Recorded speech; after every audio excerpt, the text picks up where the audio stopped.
Добрый день, меня зовут Станислав. Я вам сейчас расскажу, по каким основным критериям можно выбрать себе отличный и удобный холодильник. Необходимо решить, какие размеры будет иметь ваш новый холодильник. Он может отличаться по глубине, от 60 см и глубже. Он может отличаться по ширине, от 50 см и шире. Он может быть маленьким, 1,60 м, 1,90 м, 2 метра. Вариаций очень много. Холодильник может быть заморозкой No Frost и обычным капельным. Основные плюсы No Frost: холодильник не надо размораживать, и за счет постоянного обдува сухим воздухом охлаждение более равномерно. Основные плюсы капельной заморозки: незапакованные продукты сохраняют свою влагу гораздо дольше, чем холодильник с No Frost. Нужны ли вам такие дополнительные функции, как зона сохранения свежести, вакуумный ящик, диспенсер для льда, диспенсер для холодной воды? Это уже решать вам.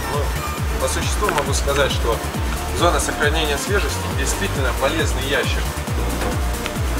Кусок мяса свежий может в нем пролежать до 3 суток.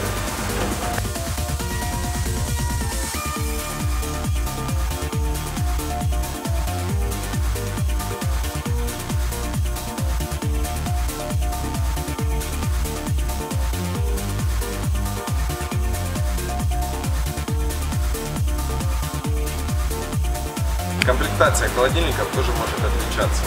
Вплоть до того, что некоторые производители делают лоток для яиц на 12 штук, некоторые на 6. Но это некоторые европейские производители так делают. Бутылочница может быть сбоку, может быть сверху. Обратите внимание, деление для полок. Их может быть много, их может быть всего несколько. Когда много, очень удобно, вы можете полки расставить, как вам будет удобно.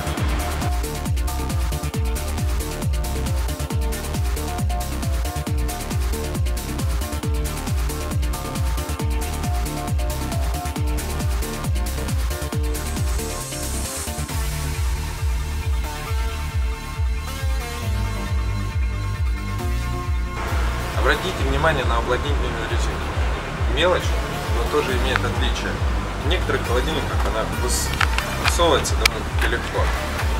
В некоторых это делать довольно-таки сложно, и без специалиста вы не сможете это сделать. Это очень удобно в тех случаях, когда вы будете мыть холодильник. Никакой грязи здесь не будет. Обратите внимание, чтобы эта уплотнительная резинка была пропитана антибактериальным покрытием, тогда срок службы ее увеличится как минимум вдвое. Это был минимум, что я вам мог рассказать. Все вопросы, связанные с холодильниками, пишите по адресу на экране. Благодарю за внимание. До свидания.